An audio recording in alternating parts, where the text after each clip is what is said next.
আসসালামু আলাইকুম সবাইকে। অপরাধী ভালোবাসা গল্পের 18 নম্বর পার্ট। তো বেশি কথা না বলে চলুন গল্প শুরু করা যাক। রাত 9টার দিকে সুরঞ্জনাদের বাড়ির সামনে এসেছে আদাল। মূলত কায়নাতকে নিতে এসেছে সে। সুহানা বেগম অনেক বলেছেন ভিতরে যেতে, কিন্তু সে যায়নি, বলেছে অন্য একদিন অবশ্যই আসবে। কায়নাত ফুপুদের থেকে বিদায় নিয়ে আদালের বাইকে বসলো। আদাল বাইক স্টার্ট দিয়ে বলল, ভাবি এটা আপনার কোন ফুপির বাসা? কায়নাত বলল, আমার তো একটাই ফুপুমা, ওই যে সুরঞ্জনার কথা বলেছিলাম না, ওদের বাসা এটা। আদাল বলল, ও আচ্ছা, একা এসেছিলেন কেন? আমাকে বলতেন আমি দিয়ে যেতাম। কায়নাত মুচকি হেসে বলল, আপনি ঘুমাচ্ছিলেন তাই আর আপনাকে ডাকিনি। আদাল আর কিছু বলল না। বাড়ির কিছুটা সামনে আসতে জুড়ে বাইক ব্রেক কষলো। কায়নাত পড়তে পড়তে নিজেকে সামলালো। আতঙ্কিত হয়ে বলল, কি হয়েছে ভাইয়া? আদাল কায়নাতকে বাইক থেকে নামতে বলল। কায়নাত নামতে আদাল নিজেও নেমে পড়লো।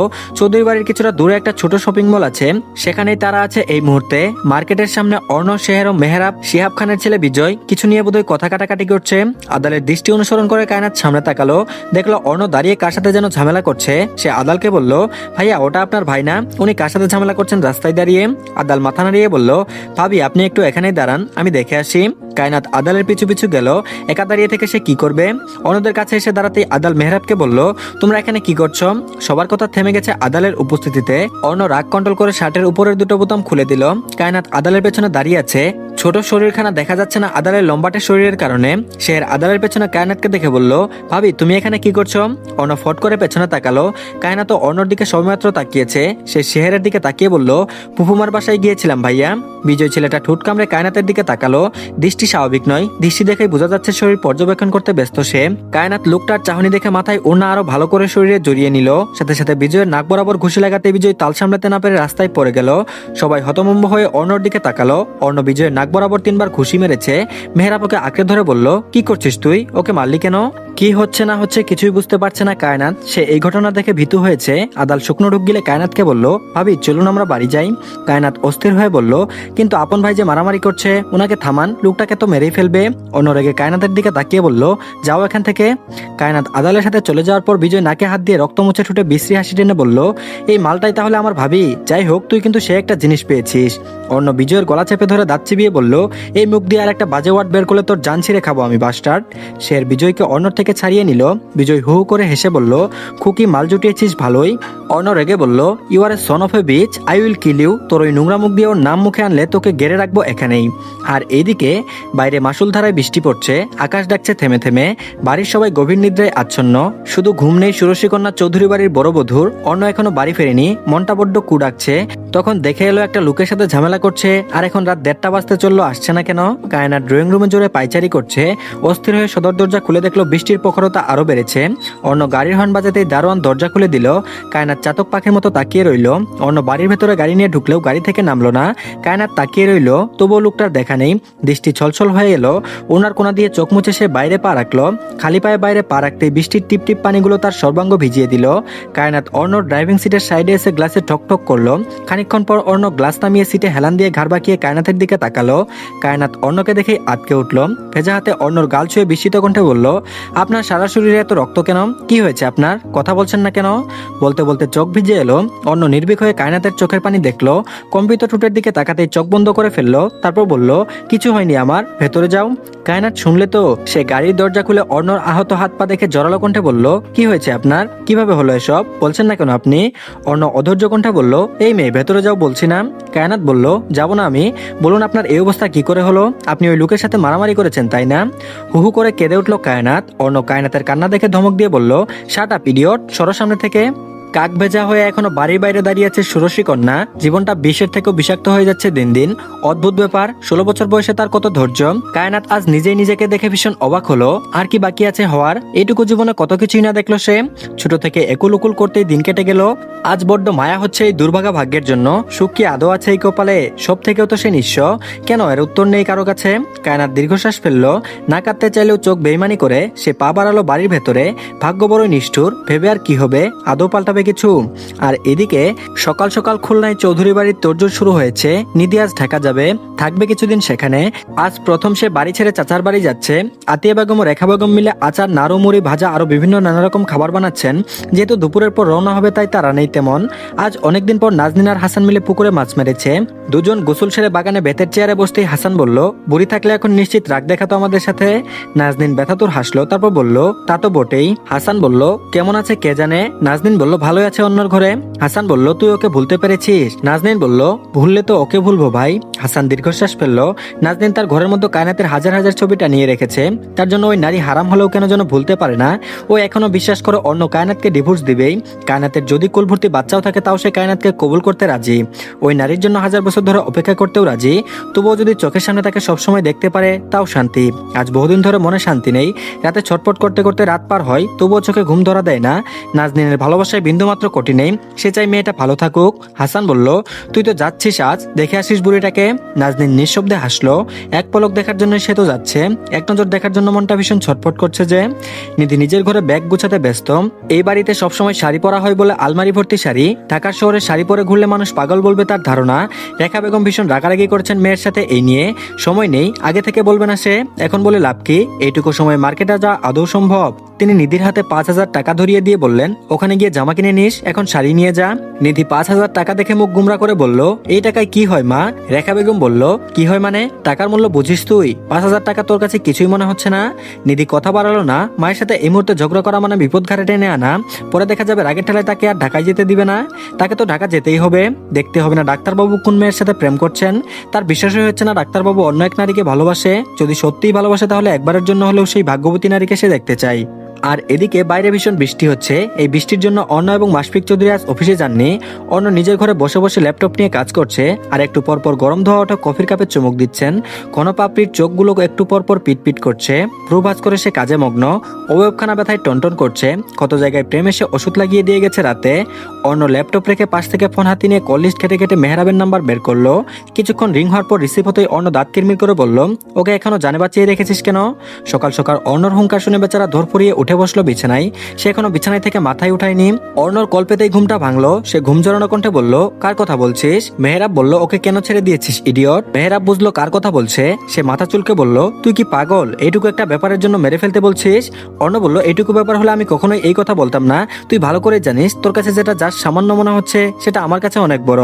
মেহরাব ফুসফুস করে বলল, নাটক করছিস সকাল সকাল? তুই আসলে চাচ্ছিস কি বলবি আমাকে? তোর মুখের কথার সাথে তো কাজের কোনো মিল পাচ্ছি না আমি। অর্ণ কল কেটে দিয়েছে। বিরক্ত লাগছে তার। দাও দাও করে জ্বলছে মাথা। ল্যাপটপ রেখে সে বারান্দায় এগিয়ে গেল। বাইরে বৃষ্টি হচ্ছে। বারান্দায় গ্লাস লাগানো অর্ণর। সে বাড়ির বাগানে তাকালো। দেখলো নয়নতারা, কাঠগোলাপ, জুই, জিজিয়া, চন্দ্রমল্লিকা, পাপি, মর্নিং গ্লোরি, ফ্লাক্স, ডেইজি, বুতাম, হাসনাহেনা, ডালিয়া, টগর, গন্ধরাজ, লিলি, কসমস, বেলি, আরো বিভিন্ন রকম গাছ দিয়ে ভরে গেছে পুরো বাগান। বাগান জুড়ে ফুলের গাছগুলো লাগানো হয়েছে। অপরূপ সৌন্দর্য ছড়িয়ে পড়েছে চারপাশ। বাগানের দিকে তাকিয়ে অর্ণর ঠোঁটের কোনায় বাঁকা হাসির দেখা মিলল। কেন হাসছে সেটা সে ছাড়া কেউ জানে না।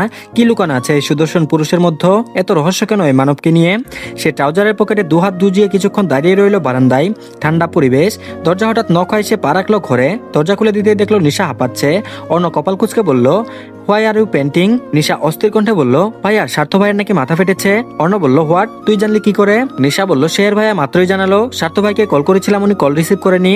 অর্ণ শেরকে কল করলো। শের জানালো সত্যি স্বার্থর মাথা ফেটেছে। কেন ফেটেছে, কিভাবে ফেটেছে কিছুই বললো না। শুধু বললো স্বার্থর শরীর ভালো না। নিশার মুখখানা ভীষণ শুকনো ঠেকলো অর্ণর কাছে। ছোট বোনকে এমন চিন্তিত দেখে অর্ণ নিশার গালে হাত রেখে শান্ত কণ্ঠে বলল, হোয়াট হ্যাপেন টু ইউ? নিশা ঝাপসা চোখে মাথা নাড়িয়ে বলল, কিছু না ভাইয়া। অর্ণ বলল, প্রেম বকেছে? নিশা বলল, ভাইয়া তো সবসময় বকে। অর্ণ বলল, আচ্ছা আমি বকে দিব ওকে। নিশা হাসার চেষ্টা করলো। পিঠ সমান চুলগুলো এলোমেলো হয়ে আছে। অর্ণ বলল, চুলের এই অবস্থা কেন? যত্ন নিস না তোর? চুলের কথা মনে হতে নিশা ফট করে ভাইয়ের দিকে তাকালো।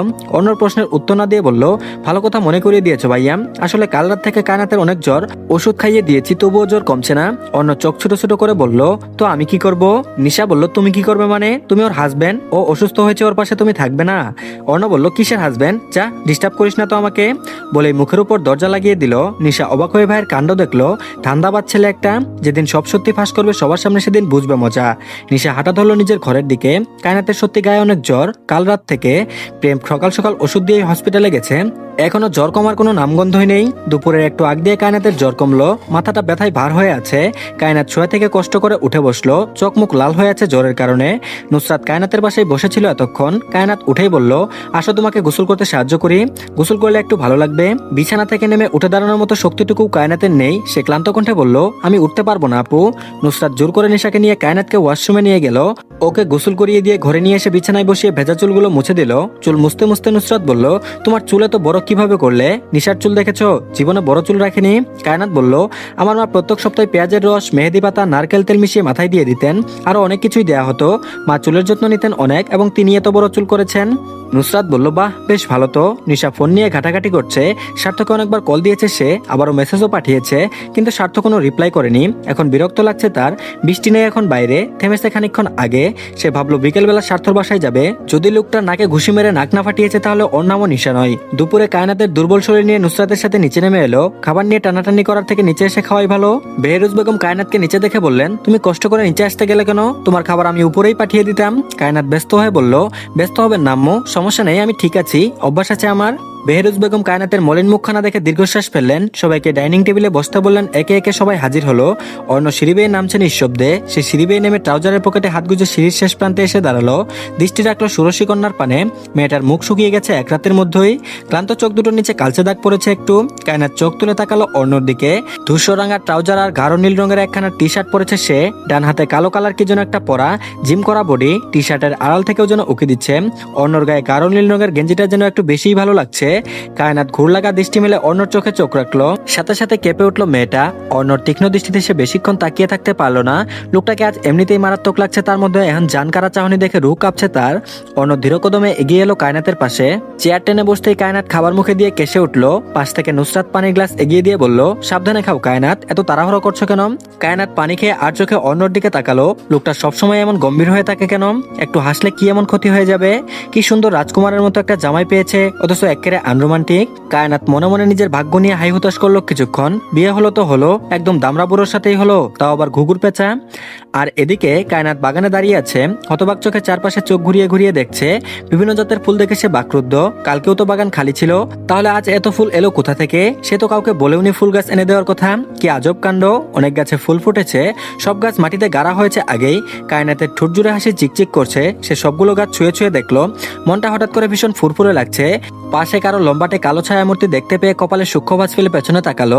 অর্ণ দাঁড়িয়ে আছে। কায়নাত পিছু ফিরতেই সে বাগানের কাঠের চেয়ারে বসে পড়লো। তীক্ষ্ণ দৃষ্টি মেলে কায়নাতের পুরো সর্বাঙ্গ পর্যবেক্ষণ করলো। কায়নাত বুঝলো না অর্ণর দৃষ্টির মানে। অর্ণ হঠাৎ গমগমে কণ্ঠে বলল, কানে কি ফুল গুজেছো? কায়নাত কানে হাত রাখলো, মুচকি হেসে বলল, জারবেরা ফুল এটা। অর্ণ বলল, সুন্দর। কায়নাত চোখ বড় বড় করে তাকালো, অবাক কণ্ঠে বলল, কি? অর্ণ বলল, ফুলটা সুন্দর। কায়নাতের মুখটা একটু হয়ে গেল। বাটপার জামাই একটা, বউয়ের একটু প্রশংসা করলে কি ক্ষতি হয়ে যাবে শুনি? এত সুন্দর একটা বউ থাকতেও লোকটার কত ঢং। কায়নাত মুখ বাঁকিয়ে খোলা চুলগুলো ছোট কাঁকড়া দিয়ে আটকে দিল। শাড়ির আঁচল কোমরে গুজে ফুল গাছগুলো হেঁটে হেঁটে দেখতে লাগলো। অর্ণকে উদ্দেশ্য করে বলল, এত গাছ কে আনলো বলুন দেখি? জীবনে এত ফুল একসাথে কখনো দেখিনি আমি। অর্ণ গম্ভীর কণ্ঠে বলল, দেখনি, এখন থেকে দেখবে। কায়নাত ঘুরে দাঁড়ালো, কোমরে হাত রেখে সন্ধিহান কণ্ঠে বলল, লাট সাহেব, এই ফুল গাছগুলো আবার আপনি আনেননি তো? অর্ণ মাথা ঝাঁকালো। কায়নাত উদাস কণ্ঠে বলল, আজব ব্যাপার, কে দিয়ে গেল এসব? আবার থেমে বলল, জানেন খুলনায় আমার দাদি বাড়ি আছে, গাছগুলো দেখেছেন না? ওইসব গাছগুলো আমি ওই বাড়ি যাওয়ার পর আনা হয়েছিল। নাজনীন ভাই নিজেও এনে দিয়েছিলেন। এত ফুল ছিল না, তবে বেশ অনেক রকম ফুল গাছ ছিল। আর যে সবজি বাগানটা দেখছেন ওটা আমি করেছি। অর্ণবোধই দাঁতে দাঁত চেপেছে। কেন যেন মনে হচ্ছে লোকটা রেগে যাচ্ছে। দৃষ্টি অদ্ভুত। কায়নাত শুকনো ঢুক গিলল। কুক কুক করে কেসে উল্টো ঘুরে বলল, যারা বউদের সাথে ঝগড়া করে তাদের জীবনে শান্তি বর্ষিত হয় না কখনো, মনে রাখবেন। অর্ণ উঠে দাঁড়ালো, বাড়ির দিকে পা বাড়িয়ে বলল, গলার কাটা আবার শান্তি হয় কি করে? কায়নাতের পলক স্থির হলো, দৃষ্টি ছলছল হলো। কেন যেন কথাটা শুনে বুকটা মুচড়ে গেল। চিনচিনে ব্যথা অনুভব হলো বুকের বাপাসটাই। এত ঘৃণা! লোকটা তাকে সত্যি এত ঘৃণা করে? অনাকাঙ্ক্ষিতভাবে বিয়েটা হলেও কায়নাত বিয়েটা মন থেকে মানতে শুরু করেছিল। নিজের স্বামীর মুখে এহেন বাক্য শুনে ভীষণ খারাপ লাগছে। কায়নাত অর্ণকে সময় দিতে চেয়েছিল, কিন্তু এখন মনে হচ্ছে যত সময়ই দেওয়া হোক না কেন অর্ণ এই বিয়ে কখনোই মানবে না। কায়নাত শুকনো ঢুক গিলল, চোখের পানি মুছে নিজেকে শান্ত করলো। তবে তাই হোক যেটা চৌধুরী সাহেব চান। তো ধন্যবাদ সবাইকে। আজকে শুক্রবার হয় তারপরেও গল্প দিলাম, তো আশা করছি ভালো লেগেছে সবার কাছে। সবাই ভিডিওতে একটা লাইক দিবেন, আর সবাই অবশ্যই চ্যানেলটিকে সাবস্ক্রাইব করতে ভুলবেন না। আর পরবর্তী পার্ট দিলে অবশ্যই কমেন্ট বক্সে লিংক পেয়ে যাবেন। ধন্যবাদ সবাইকে।